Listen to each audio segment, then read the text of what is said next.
Hey there, everybody. Welcome to the latest episode of the Giants Talk is Cheap podcast from NJ.com, the Star Ledger, NJ Advanced Media. Daryl Slater here with Bob Brookover on Tuesday afternoon, coming out of the Giants' loss last night, 23-16 to the Cowboys at home. Obviously, had a really loud big game vibe at MetLife Stadium. Giants were not able to get it done. They fall to 2-1, spoiling the perfect start for rookie head coach Brian Daboll, and now trying to regroup for Sunday's very winnable home game against the Bears.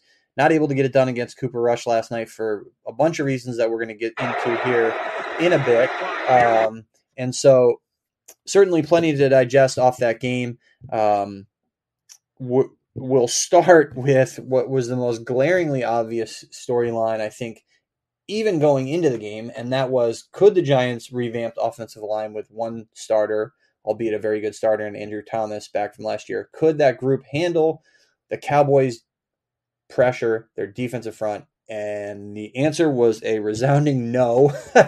12 quarterback hits. Daniel Jones sacked 5 times. He was pressured on 55% of his dropbacks. I mean, an all-around disaster for the Giants' offensive line and their offense as a whole. Have you ever seen a game, Bob, where 12 quarterback hits? My goodness. Wait. I just thought I saw Daniel Jones running by my window again. No, it wasn't him. Sorry. No, well, I have seen this game one other time, and strangely enough, it was at MetLife Stadium, and it was the Giants chasing Donovan McNabb. The year they won the Super Bowl in 2007. I remember this game vividly. The Phillies completed their 7 games with 17 to play against the Mets to come back and win the NL East that Sunday afternoon. And that Sunday night, the Giants and Eagles played at MetLife, or it probably wasn't MetLife yet. No, it was probably still Giant Stadium, whatever. And the Giants, I think, sacked Donovan McNabb 9 times that night. And it kind of defined the start of the Steve Spagnuolo defense, that the Giants figured things out and how to do things, and they rode that to a Super Bowl title. Yeah, and I think when you look at this Giants team, this is something that is going to be a problem for them. I mean, their offensive line. I don't know at what point we got fooled into thinking that this, or anyone did, that this offensive line was anything other than what it actually is, which is highly questionable. They got torn up in the interior of their line in week 1 in a win over the Titans. It's sort of one of those things where victory masks a lot of warts. But then the Giants were sort of revealed for really what they are last night. I think certainly with the protection, Evan Neal most notably, 5 pressures allowed, 3 sacks, 2 a hurry and a quarterback hit. DeMarcus Lawrence just owned him, and Evan Neal, to his credit, hard on himself after the game. I think this is very reminiscent of what we saw in 2020, albeit without in-person access then, with Andrew Thomas, and he was pretty bad, really bad for the first half of his rookie year. What he's become has been one of the more dependable tackles in the NFL. Will Evan Neal follow that path? We'll see, but it's a very similar path here, and I think any reasonable, rational person should expect more kind of hiccups here from Evan Neal going forward. That's just the way it's going to be for him. And it'll be interesting to see how he processes it. What did you think of how, I don't know how anyone could have a takeaway other than the obvious from how he played, but certainly how he played and how he responded. I think the way he handled it was good. And not just him, the way he handled it and the way his teammates handled it. It was interesting because as he was talking to the media, John Feliciano, the starting center, was a few steps away from him, a few lockers away from him, kind of taking it all in. And, he said, it's our job to make sure he knows that this is just one game. But you know what? When a player has a horrible game, you want him to take it hard.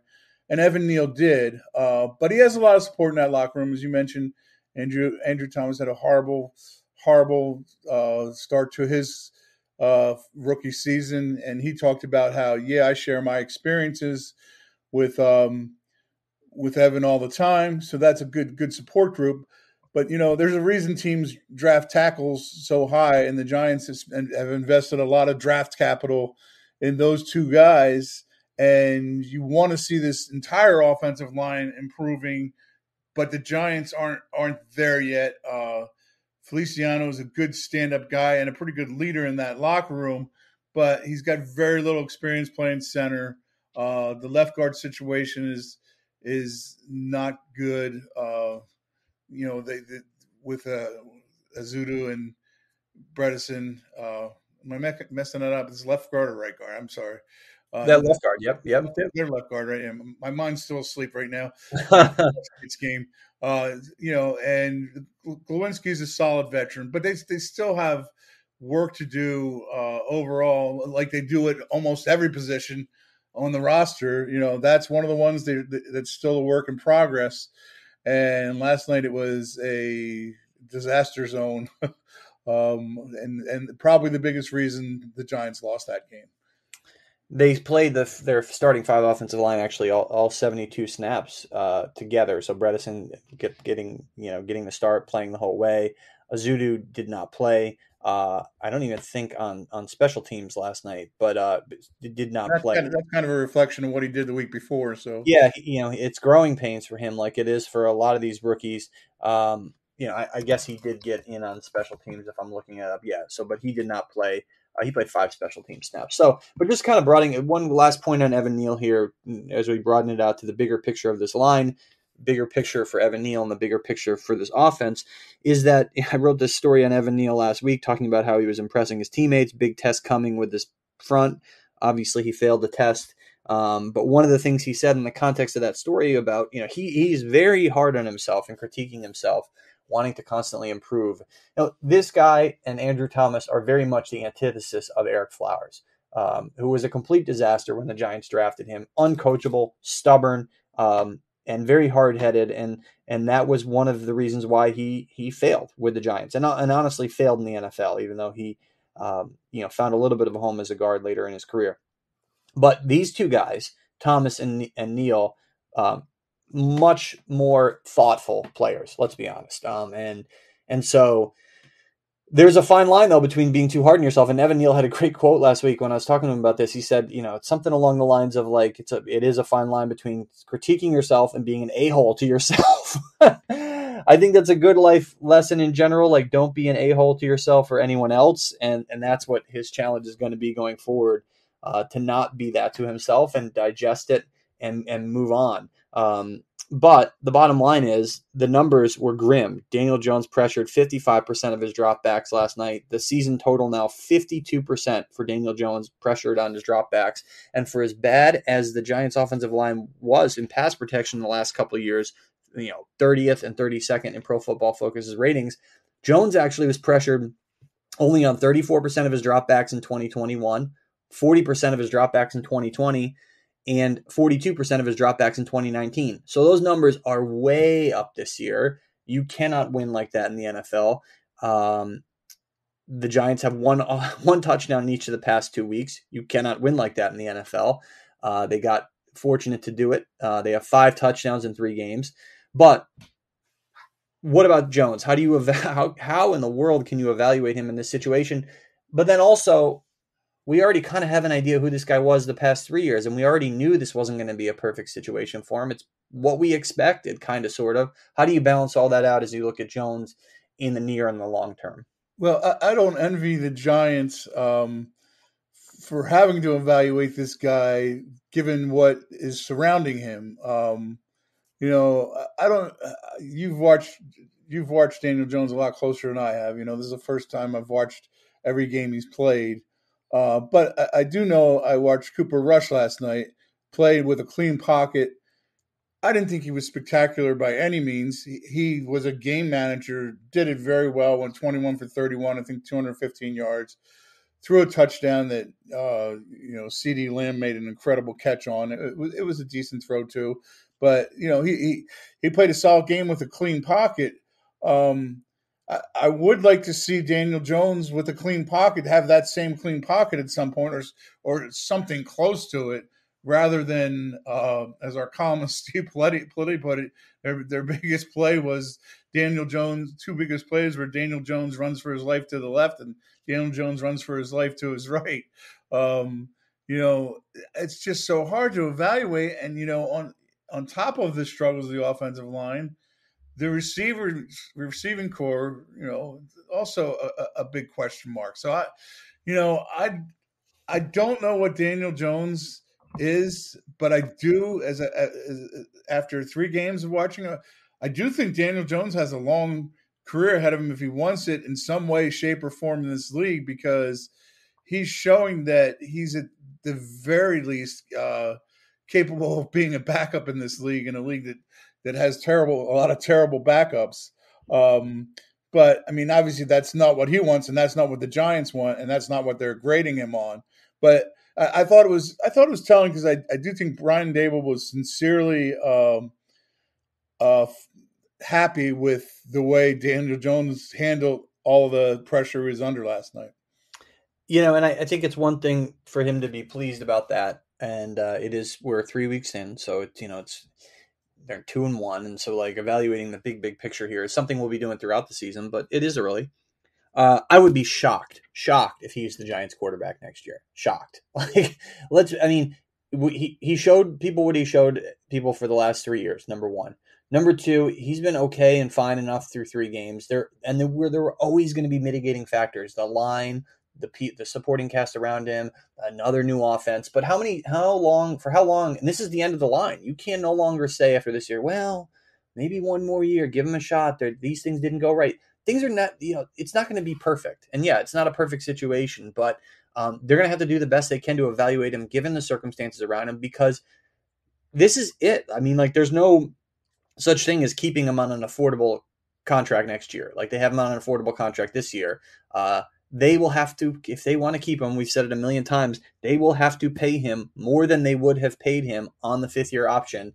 And they decided to not pay him on the 5th-year option. Like, to me, it's just, there's no way he's the quarterback next year. He's just not. It's not happening. I would agree with that. But if you're Daniel Jones, you're not just playing for the Giants. You are. I mean, and I'm sure his mind is in the moment every week he gets ready to play a game. But in Daniel Jones's big picture, is he showing anybody, any other team around the league, hey, you know what? I'm better than your starter. Totally. And what's that? Correct. 100%. Yeah. And I think there are some teams that I would say, yeah, I'd rather have Daniel Jones than that guy. Let's just go to the Steelers are playing the Jets this week. Would you rather? They've obviously drafted Kenny Pickett, and that's where their future is. But if they were, would you rather have Daniel Jones playing than Mitch Trubisky right now? I would.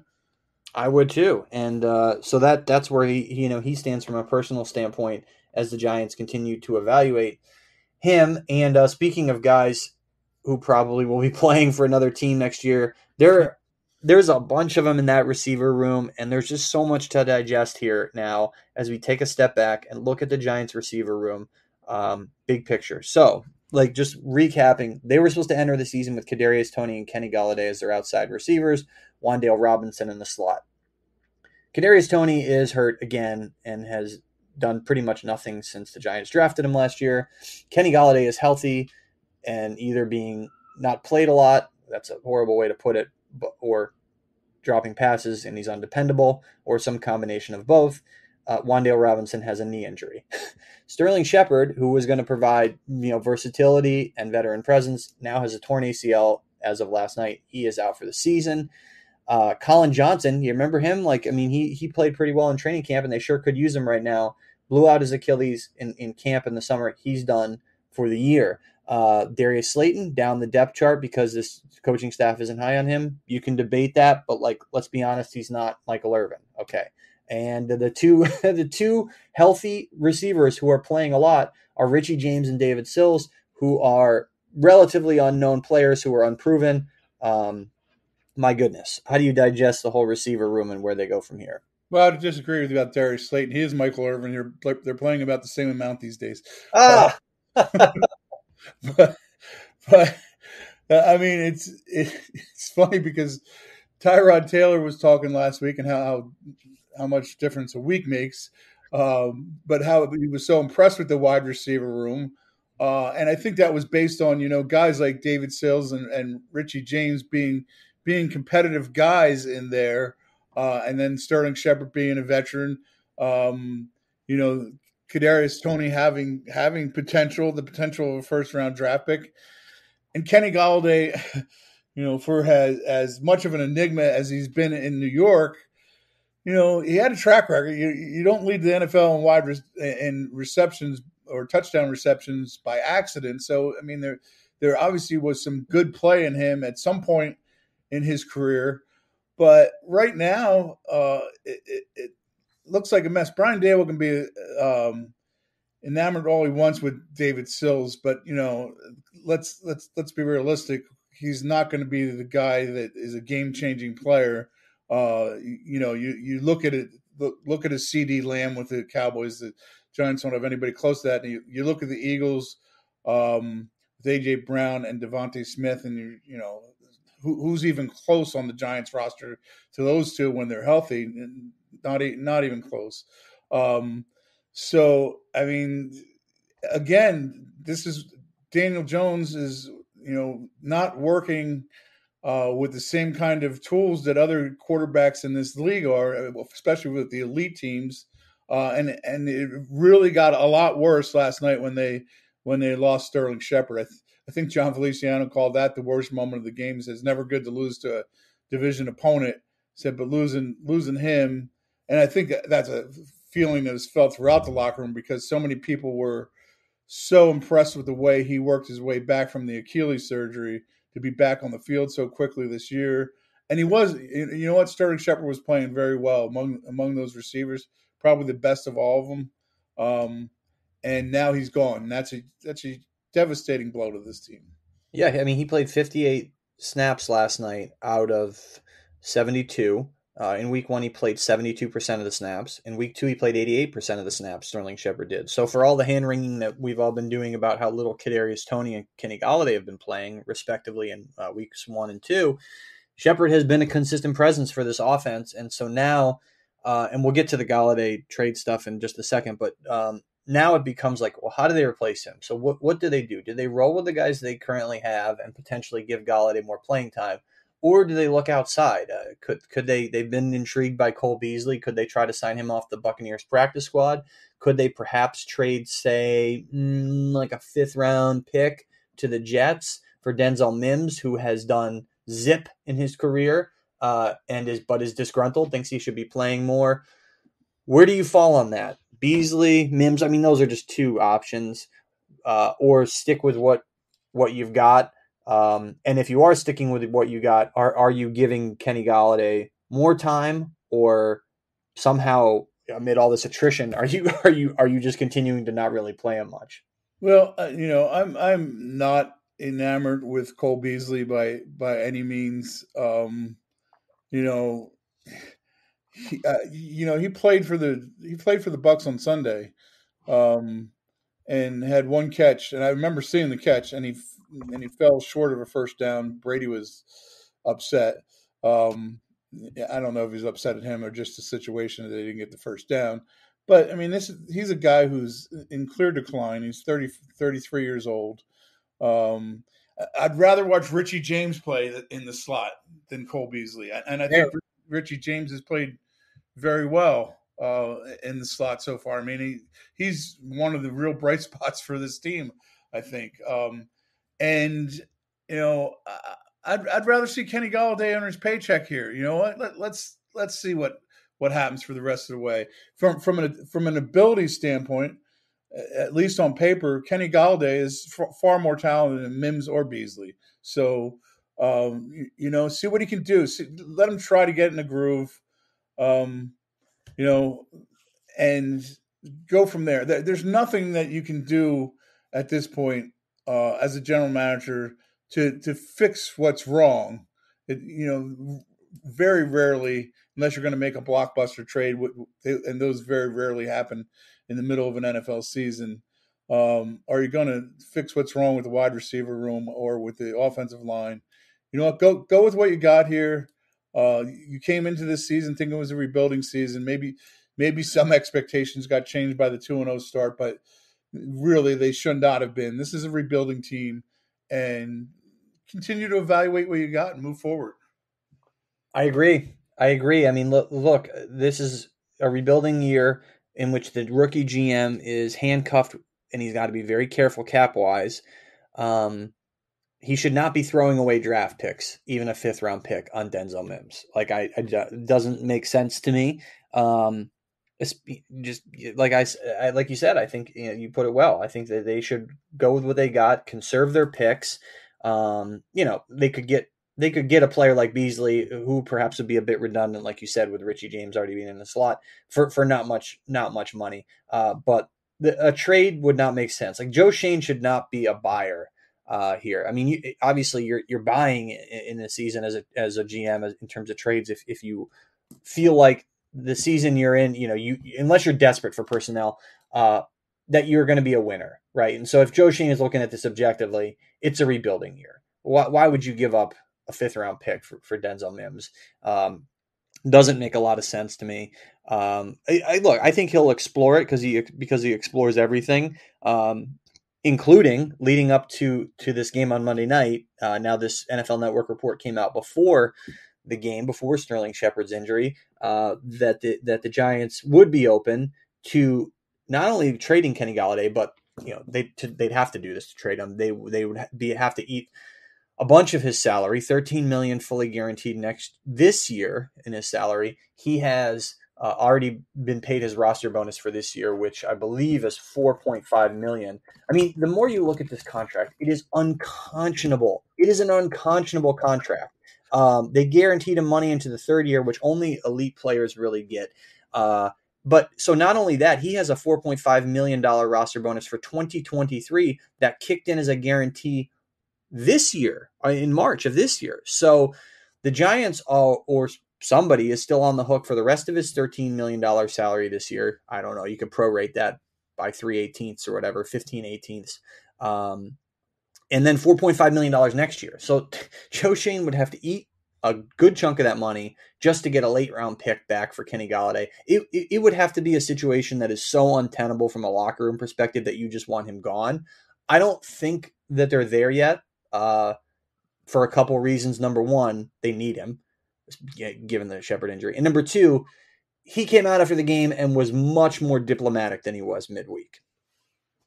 Yep, and I think, again, let's go back to just the evaluating Daniel Jones part of it. What if you're going to evaluate Daniel Jones and be fair about it? Hey, make sure you have all your best players, play as good of players as you have, and Kenny Golladay, for all his struggles and problems, still fits into that category of being one of the best wide receivers on the roster. It would be better if Kadarius Toney got on the field and could play consistently 50 to 60 snaps a game. And it would be better if Wan'Dale Robinson got into the slot and got on the field a lot more. And hopefully for the Giants, that's going to happen soon. But you know what? Kadarius Toney is still one of the best receivers on the roster. Play your best players. Only if he starts to become. And I think that the NFL.com article pointed this out. If he starts to become a real problem in the locker room, then you think about just you get rid of him, you eat money, you do whatever you have to do to make sure that he's not becoming a dark influence in the locker room in terms of what he's saying. But I wouldn't just do it to do it. I mean, I'm going to say it again. He's one of their best wide receivers. He's you keep thinking at some point he's got to make some plays and score a touchdown and do those things. At least I do. I don't know. I remember watching him a little bit in Detroit, and he looked good at times. Yeah, I mean, he's looked far from that with the Giants for various reasons. I mean, he missed 3 games last year. He's played in every game this year. 17 games, 534 yards, 0 touchdowns, 32 yards a game. Basically half of what he did yards per game wise with the Lions, where he he had 65 yards a game, 21 touchdowns in 47 games there, including, like you said, the league leading 11 in 2019. So, yeah, I mean, he has just been like a completely irrelevant as a difference maker for this team. And so I do think, at some point they would like to get Kadarius Toney back from this latest injury, the hamstring. But it sounded, listening to Brian Dable today, like that may not even be this week against the Bears. Ditto for Wan'Dale Robinson. This is a team that's banged up. I mean, I think Aaron Robinson perhaps comes back this week. They get their number 2 cornerback back from his appendix removal. This week, of course, being the home game against the Bears on Sunday. Leonard Williams, almost certainly, I would be surprised if he plays with the sprained MCL after missing just one game. So that's another defensive starter in addition to Aaron Robinson. Then, of course, the two guys on offense, essentially the other two starters there in Toney and Wan'Dale Robinson. It sounds like maybe not for them this week, which, geez, I mean, Toney was progressing. He had recovered from the arthroscopic knee surgery. He had a little bit of a leg injury in camp. He was healthy entering week 1. Then all of a sudden, entering week 2, hamstring tightens up and has a setback entering week 3, and it's just rinse and repeat for this guy. And so that's where they stand. I mean, it's a dire receiver situation in addition to an offensive line that's coming off a dire performance as they try to assess a quarterback who, has done some encouraging things, but the jury's still out, obviously. So with all that said, the Bears game this week, how do you see it unfolding? Well, having said everything we just said, they should beat the Bears at home. I mean, I'm sitting here right now just looking at Justin Fields' stats. Oh, my goodness. He has completed 23 passes for the season. How is that possible? What's that? How is that possible? He has not thrown for any more than 121 yards in any of the games. Here's his numbers: 8 for 17 in a 19-10 win over. And what the Bears are 2-1. He's 8 for 17 with 2 touchdowns and an interception, and 121 yards against the 49ers in a 19-10 win. That's his best game of the season. The following week, in a 27-10 loss to Green Bay, he threw 11 times, 7 for 11, 1 interception, 43.7 rating. And then in a 23-20 win over a Texans team that everybody knows is really, really probably the worst team in the NFL, 8 for 17, 106 yards, 2 interceptions, a 27.7 passer rating. My So Blue-Tarski-ish. What's that? Blue-Tarski-ish Animal House. You'll get the Animal House reference. I don't know if other people will. No, I get it. 0.00. Fat, drunk, and stupid's no way to go through life, kids. Anyway, but given all that, this is a very beatable Bears team, and if the Giants win and go 3-1 going to London, I think every Giants fan who signed up for this season would say, "Yeah, I'll take 3-1 going into London in a game against the Packers." I agree. I think, this is a big swing game with Packers, Ravens coming up in weeks 5 and 6. And just to kind of, to what you said, Wink Martindale should eat this kid for lunch on Sunday. I mean, the Bears at 2-1 offensively in PFF's ratings, they are, well, the Giants are 32nd in the league in these ratings as I'm looking at it. The Bears are 27th. Defensively, if you care, the Giants are 27th. The Bears are 28th. So, yes, 2 bad teams, but also a really bad offense, just like the Panthers. And this is an opportunity for, I would think, not only the Giants' offensive line to play better, but for Wink Martindale to thoroughly handle a young quarterback in Justin Fields. And you mentioned Wink Martindale here, and it wasn't his finest moment Monday night either. I mean, the Giants got no pressure on Cooper Rush. They had 10 players on the field for a touchdown. That's not. And Xavier McKinney, I think, had the best quote to sum up the defense on Monday when he said, "We didn't play the run very well. We didn't play the pass very well. We didn't have any takeaways. It's very hard to win that way. And for all the Giants' struggles on offense, they had a 13-6 lead with 5 minutes left in the third quarter. The defense chance to stand up. They gave up 2 touchdowns in the next 2 Dallas drives. So, it was not Wink. It'll be interesting to hear Wink Martindale talk about this game on Thursday. So, yeah, no, and we said before we were going to talk about the defense. We got someone into the offense, but I'm glad you brought that up because I wanted to mention too. Were they able to get pressure on Cooper Rush? Not really. I mean, they had 7 total pressures according to PFF. That's 5 hurries and a hit, no sacks. How did Kayvon Thibodeau do? It looked like he wasn't much of a factor, just from the naked eye. He played 19 pass rush snaps, so I think that perhaps is a mitigating factor. He had 1 pressure. It was a hurry. PFF actually graded him 71, so he was actually their top graded pass rusher in this game.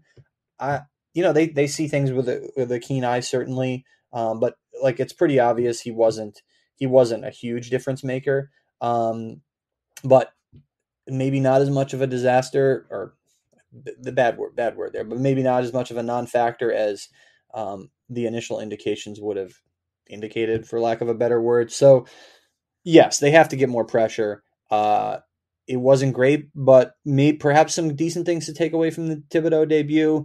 Azeez Ojulari, no pressures. He did draw that penalty.